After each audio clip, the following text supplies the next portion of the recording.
Thank you all for joining this webinar today. My name is Nick Verhoeven. I'm a BI and Predictive Solution Advisor and I'll be hosting today's webinar. Just a few things before we get started. On the top right, there is a button where you can put me on full screen for the best viewing experience and full HD where available.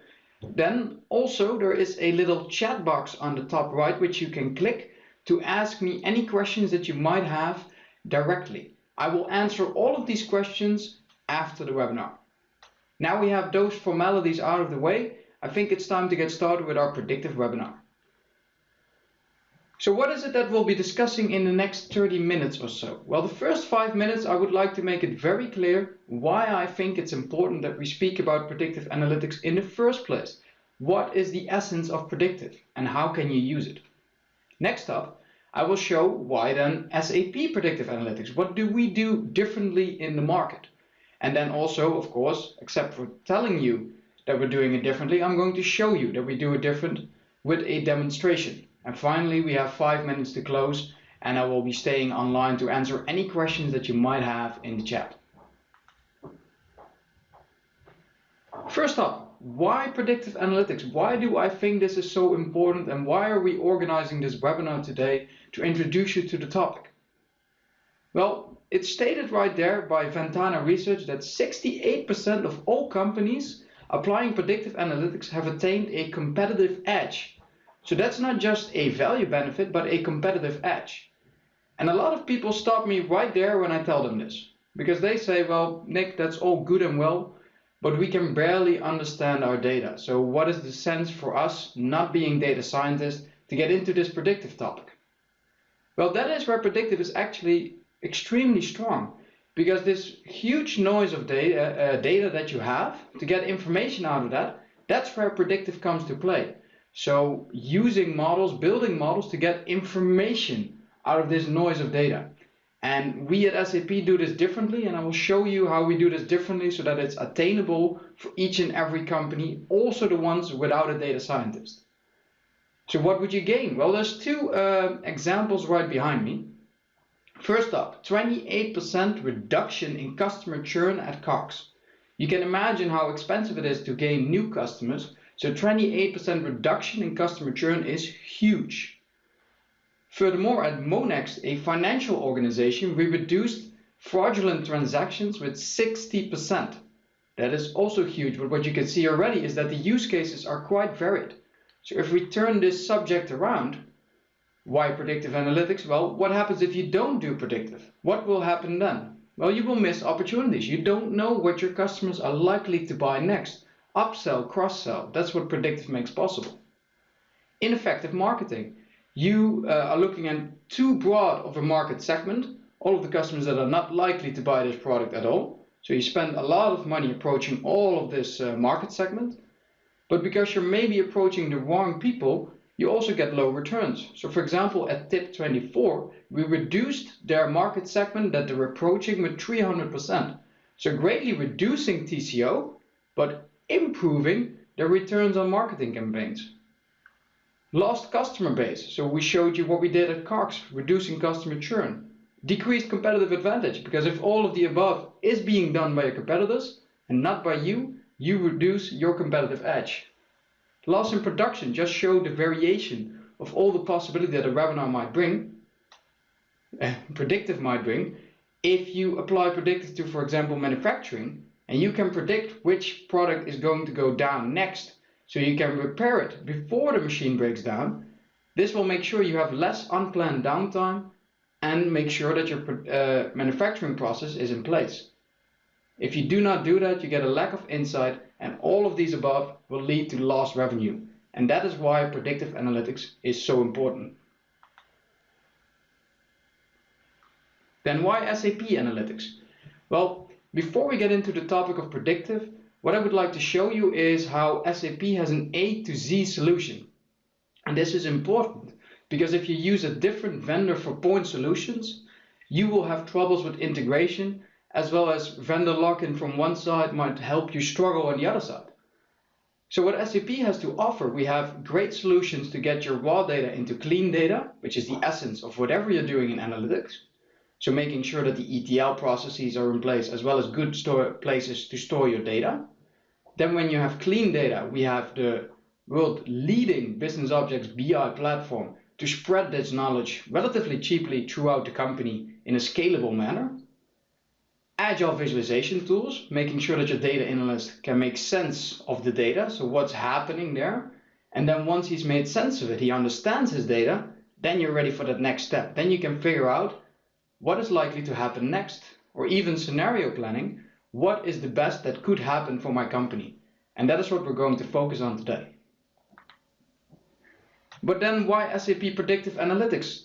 We're not the first to enter the market, and we have other solutions out there that are quite powerful on the predictive topic. What is different about SAP? Well, there's three main elements that I think are most important when we speak about predictive within SAP. The first one, our predictive solution is quite approachable. So it's simple, fast, and accurate as it states, because we have an automated predictive workflow. You don't need to be a data scientist. You don't need to have very deep statistical knowledge to start working with our tool. You do need to understand the data, but you can go through the workflow without being a statistician. But then once you've generated these new insights, of course, you want to do something with it. And what SAP has made a mission out of is to make sure that we can embed this new knowledge that we created using our predictive tools at the point of decision. So what does this mean? This means we generate these new insights back into the database at a constant rate, making sure that everyone that does analysis also gets these predictive insights. On the other side of the coin, we have transactional applications. Think about your cashier at the cash register. We can embed the predictive model so she or he will know what a customer is likely to buy next, and that is truly at the point of decision. A final advantage that SAP brings, and that's actually getting back to the prior slide, is this A to Z solution. And once your predictive and analysis evolves, you might generate a need to figure out what is happening running your models in real time. And this is where SAP HANA comes to play, an in-memory platform that handles data in real time. So that's quite a mouthful. What it means is you can put in loads of data and figure out what's happening in real time. And these three elements is what make SAP Predictive different from the others. But of course, now you're wanting to see this, and that's what I will do as well. I will demo to you this automated workflow I've been speaking about in this webinar so far. So what I'm going to show you first is data preparation, one of the steps in predictive modeling that is quite labor intensive, because different algorithms need different kinds of data preparation. How do you handle your outliers with this algorithm? How do you handle your missing values with this algorithm? What kind of storage type should be defined for this algorithm? And those kind of things are heavily automated in our tool, as you will see in a few minutes. Automated modeling. So once you've prepared your data, how does the modeling process work? How do you go back and forth between this process before you have a good model? And also this is very much automated from the statistical point of view, but you still need to understand your data, as you will also see in a few minutes. But I was bragging about this at the point of decision, that we can use our predictive insights, and that is what I will also show you, because I believe this is very important. So what I will show you is how you can export the code and use it in a transactional application. Sounds like we're entering the matrix, but bear with me, it's really simple. And next up, I will also export the model into a database that you can use it within your analysis application. I've been told we should never show a demo without any storytelling, so let's wrap a story or a scenario around this so it can all make sense to you. So I will go into the role of 3 people at an insurance company, and we're focusing on car insurance and the claims that we're getting. So the first role I'll be jumping into is your average day happy manager that is checking his numbers. And he's trying to figure out what should he report on to his manager to figure out how he's doing. And he is responsible for the car division. So what I'm going to do now is I'm going to hide myself, open up SAP Lemire, in which I will do some analysis on the numbers of what is the value of my customers, how many claims are they putting in for car insurance, and comparing it to different insurance to figure out what's happening, making sense of the data. So that's the first step I'll be taking right now.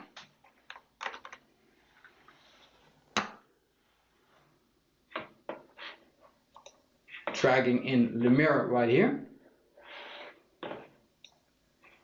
So what you see here is a Lemira Agile Visualization tool. Well, this webinar is about predictive, so I won't go into this in detail. But what we have right here is 3 different measures. So how many claims in value have they put in? What is the margin on each given customer?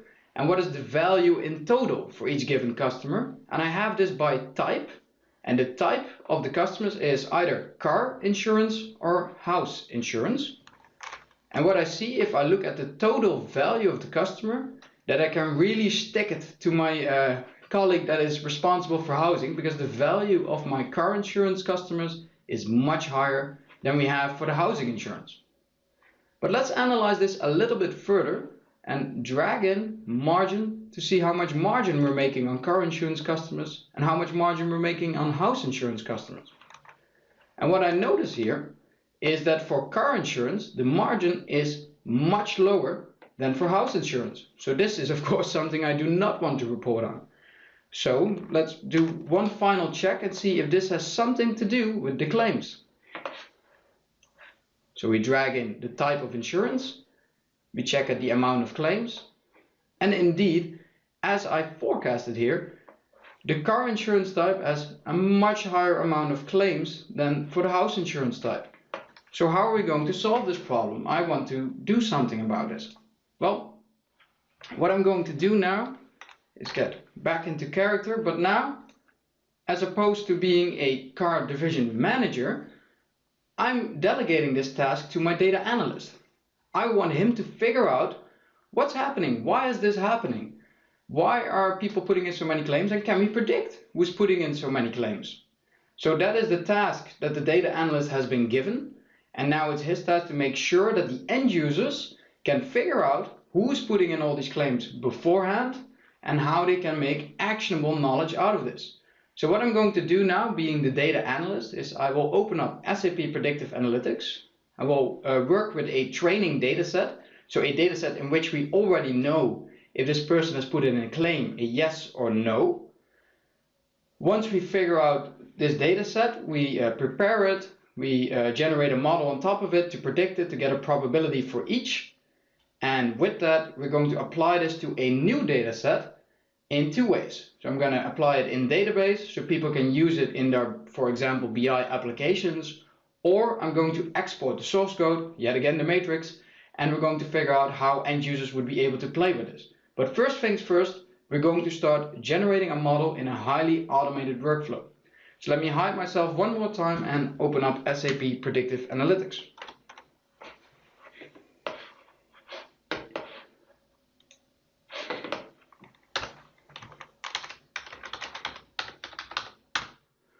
Welcome to SAP Predictive Analytics. As said, today we'll be focusing on the automated workflow, and that's exactly the menu I'm in right now. The first thing you'll notice is that in this modeler, we will not be selecting algorithms or statistical methods, but we're selecting what it is that we're wanting to do next. So we want to have a use case. Either we want to have a classification problem, so yes or no. So that's what we're going to do today with, is somebody putting in a claim, yes or no?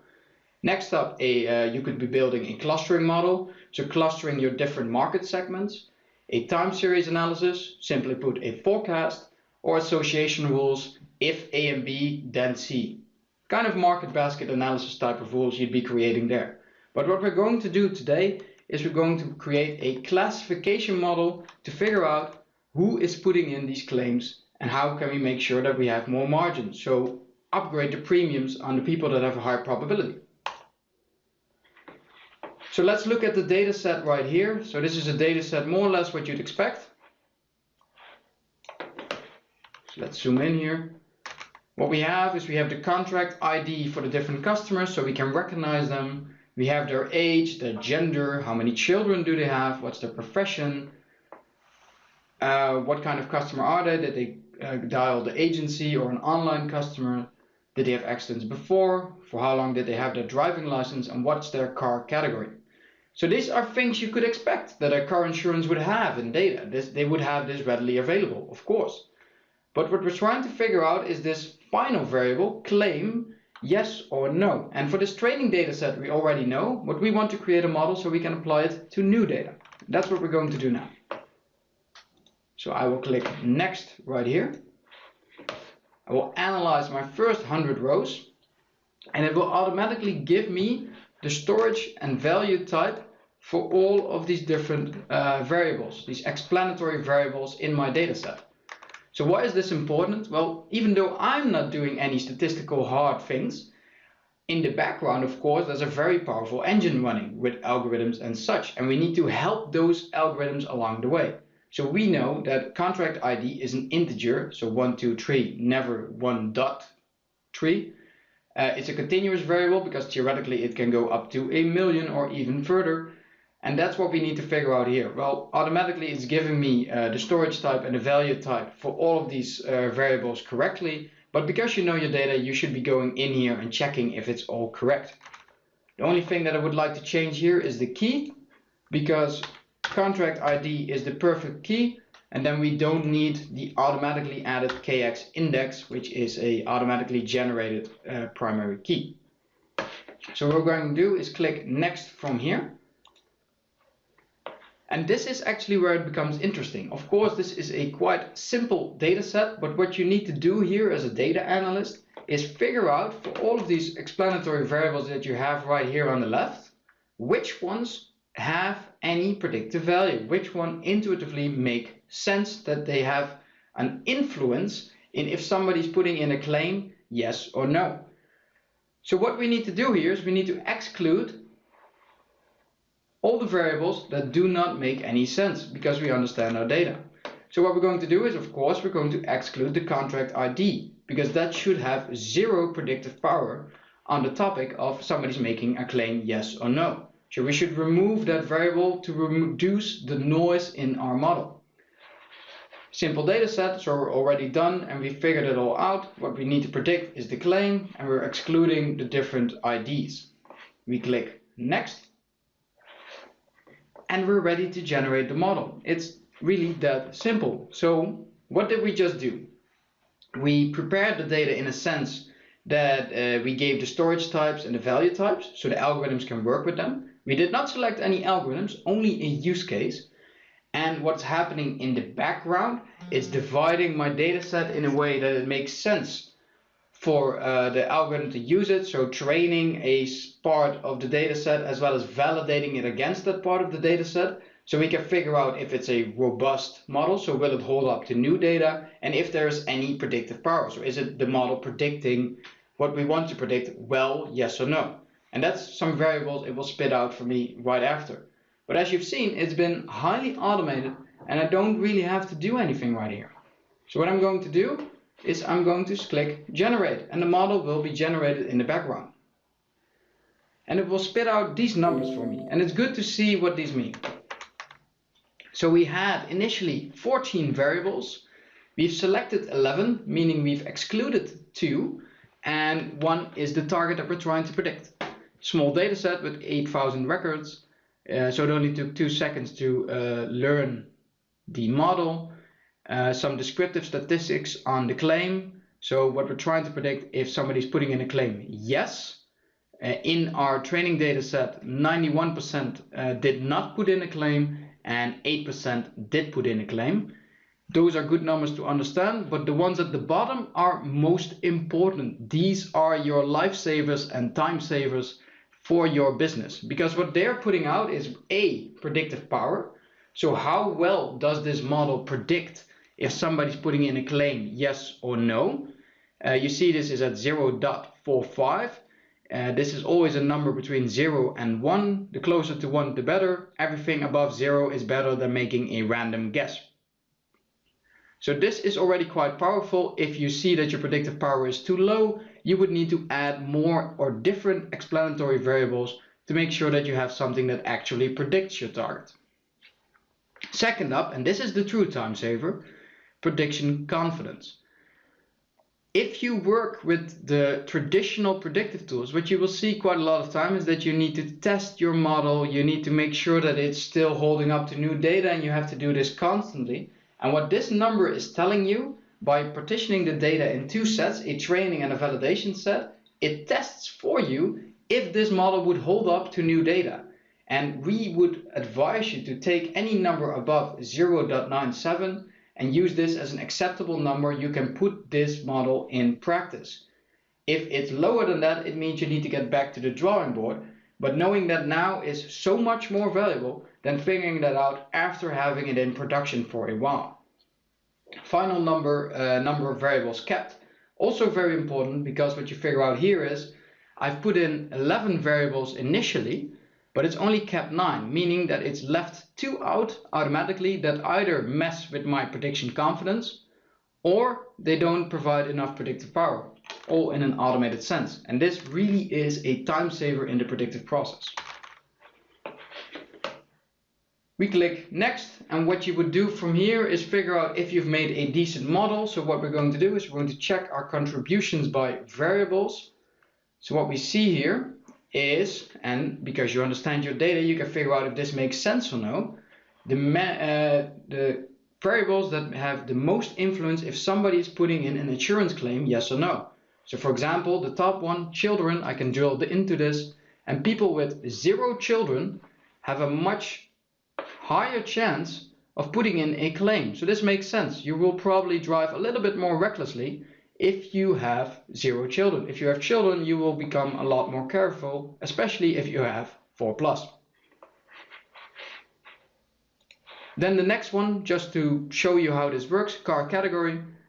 Well, this also intuitively makes sense. If people are driving a sports car, well, they probably will drive a little bit faster and they have a higher probability to put in a claim, yes or no. So this is simple data to understand, but of course if you're a data analyst, you have a true feel for this, and you would maybe see, hey, a saloon car, that should have a higher influence as well, so you can investigate this further. So in practice, what you would do at this point is figure out what is happening here. Does the model make sense, yes or no? You go back and forth through this process, but you don't need to understand the statistics, but you do need to understand your data, and that's how you go back and forth through this process. But what we've done now is we've generated the model, we have something we're happy with, but now we need to put this in practice. We need to get value from the model that we've just generated. So that's the next thing that we're going to do. So there's 2 ways you can do it. You can do it as a one-off, so you can apply this model once, which we'll do now, so we can use it later on in Lumira. So we apply the model in a simple sense. We apply it to a different data set, so a data set that does not have the claim variable yet. So you see it's the exact same data set. The only difference is that it does not have the claim variable yet, because that's what we're trying to predict. So that's good. I'm happy with that. I want the probability of these. I do the apply mode, and I will put it on my desktop and call it data, just for the sake of an example. Of course, you would generate this back to in a database to make this more productive.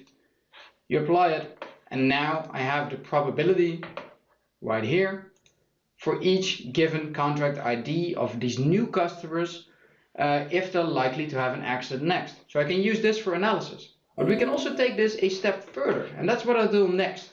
And that's this exporting to the source code I've been speaking about all the time. And I know it sounds matrix, but believe me, it's really simple, and I will show you it's simple. I will click generate source code right here. I want the probabilities. I'm putting it out in HTML, so it's easy to use. I will call this call center. I will generate this. Let's override it. And now it's there. I have a HTML file call center that my call center employees can use to play with it. And don't worry, I will show it to you as well in a few seconds. But what's happened here? What did I just do? I've generated a model. I went back and forth through the process a few times to make sure that the data makes sense, but no statistics, no algorithms. And you can do this a lot quicker than the old craftsmanship approach of creating models. Is there no reason to use this craftsmanship approach anymore? Of course there is. But for 80% of the scenarios, this makes sense, and this is a lot quicker, and you do not need a data scientist. And that is really powerful. But where is this at the point of decision? You exported it, but now I'd like to see it. So that's what we'll do next. We'll go to the end user. And as you see in my stock photos, end users are always happy at my company. because they have this predictive insight at their fingertips without needing to have this predictive knowledge. So what I'm going to show you now, as the sake of example, I'm going to show you this exported piece in HTML that a call center employee might use to figure out what kind of premium should you give a new customer to make sure that the margins are right. Somebody that's likely to have a crash should have a higher premium. Makes sense, and I think it's fair as well. So that's what I'm going to do next. I'm going to drag in the HTML model that I've just exported. I have it right here. So you see, this is the model I've exported. It's not pretty yet, but you can do with it what you want. But let's use the function. So I'm a call center employee today. I'm getting a call from myself. Let's make it simple. I'm getting a call from myself and I'm filling in his data to figure out what his probability is he's going to get a claim. So I'm only 24 years old. I believe I'm a man. I have 0 children. My profession is not the public sector, but it's KX Other, so it's an outlier right there. I had my driving license for 6 years. I wish I drove a sports car. Annual kilometers is about right. My gearbox is of course a stick shift, and I would drive a diesel because it's probably a company car. So I click and I have a 30% probability to put in a claim. Knowing that I've made some crashes in the past, this seems quite right. So this is what a call center could use to make sure that the premiums that you apply to a certain customer are perfect for your margins, to make sure that it all makes sense. And this is really powerful, to embed this at the point of decision. You can embed it in your databases, so you can spread the predictive knowledge using your BI tools. You can put it in your transactional systems like you see here. So you can make sure that all of your employees can use this predictive knowledge. Because what is predictive knowledge if only your data scientist sees it? Let's have a data analyst build it and make sure that your whole company can profit from it. If you don't believe me, what I really like to do next is everyone in this webinar will get an email from me, because we want you to do the same thing. I'm going to send you an email with this HTML file, and you can figure out for yourself, no strings attached, we don't spread this with the insurance company, how probable it is that you will put in a claim according to our little model. So I will share this with you so you can have some fun with it and maybe figure out if this is something you would like to use within your company.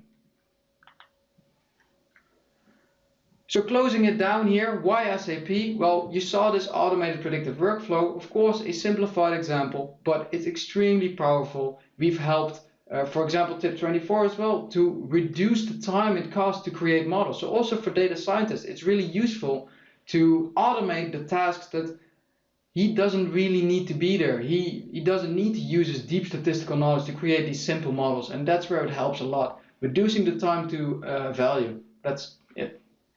Then, once you've created the models, you need to get value from it. And that's what you do at the point of decision. So you either extract the model and use it in a transactional application, or you apply it in the database at a periodical rate.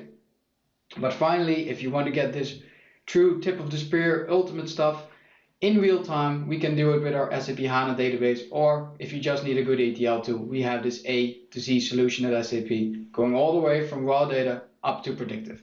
And that is my story right there. I thank you for your attention today. I hope you enjoyed this webinar. My name is Nick Verhoeven. I'm a BI and predictive solution advisor. I will stay online to answer any questions that I have in the chat, and I look forward to answering those. If you want to get in touch with me, just drop me an email or get in touch with your account executive that can help you further to see how SAP can help you. Thank you.